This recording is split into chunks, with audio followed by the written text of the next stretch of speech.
stuff, and I think they're going to change the world. What a great way to end. Satnam Sanghera, thank you so much for being on Hard Talk. Thank you.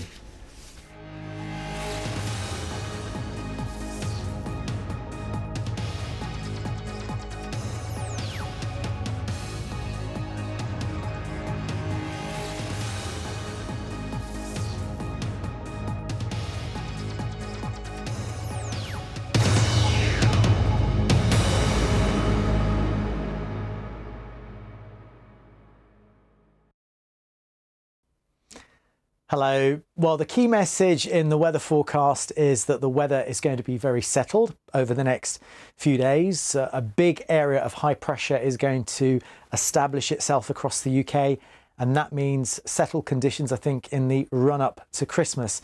And on the satellite picture, you can see that area of high pressure across Spain, Portugal and France. It's building here and it's extending northwards. And as it extends northwards, it's going to push the fronts away to the north as well. But for the time being, we still have quite a few isobars, these pressure lines, so a stronger wind and a weather front close to Northern Ireland and across western parts of Scotland and the north as well during the course of Wednesday. So here it will be at times cloudy, but it's mild with that cloudy, rainy weather around 8 degrees Celsius. To the south of that, very mild too, 10 degrees, but it is dry.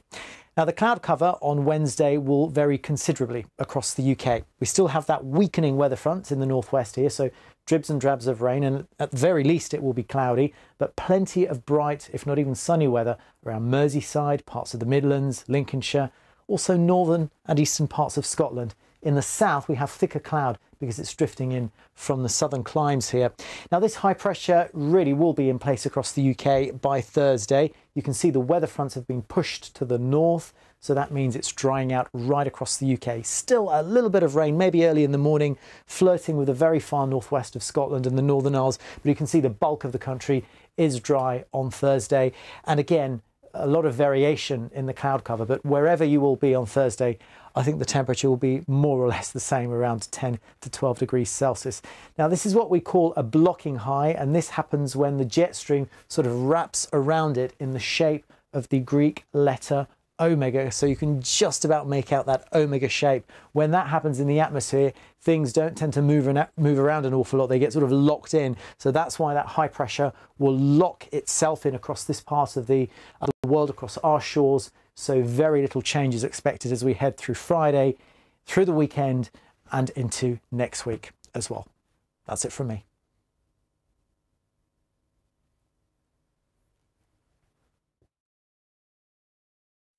There's big money in designer dogs. 3,000 up to 10, 15,000. Uncovering the illegal breeders meeting demand, all for a fashionable look. They actually cut the floppy bit of their ear off. We are harming these dogs purely because we want them to look a certain way. The hidden world of designer dog breeding. It's all illegal. It's all completely illegal. The cropping of ears, the false passports, everything about this is a dodgy system. Saturday at 5:30 on the BBC News Channel. Is the world of opera changing? We had to start more with using technology and using streaming, for instance. Find out about its growing global appeal from the biggest names in opera today and two of the superstars of the future. Take Me to the Opera with Zainab Badawi. Watch on iPlayer.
This is BBC News with me, Alice Baxter, with the latest headlines for viewers in the UK and around the world.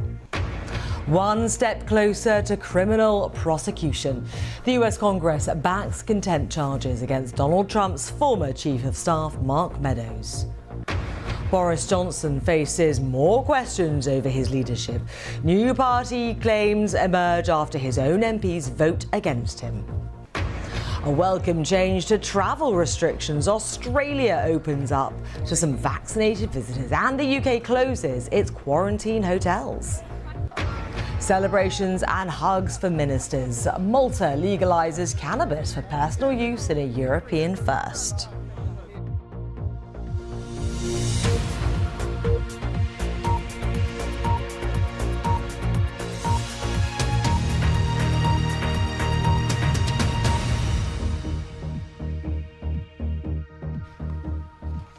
Hello and a very warm welcome to you. Now we begin with breaking news because in the last hour the House of Representatives has voted to hold Donald Trump's former Chief of Staff Mark Meadows in criminal contempt of Congress. Mr. Meadows had refused to comply with the subpoena from a congressional committee investigating the insurrection at the US Capitol Hill on January the 6th. Well, rioting that day delayed the certification of Joe Biden's election victory, left 5 dead and dozens more injured, and sent lawmakers running for their lives. Well, 2 Republicans voted with Democrats to hold Mr. Meadows accountable. Professor Kimberly Whaley from the University of Baltimore School of Law explains what's likely to happen next.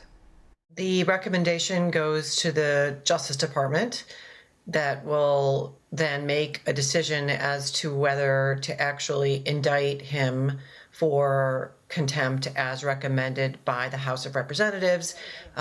This exercise happened recently with former Donald Trump aide Steve Bannon, and he was indicted and his trial is in July. The factual circumstances are a little bit different. Mr. Meadows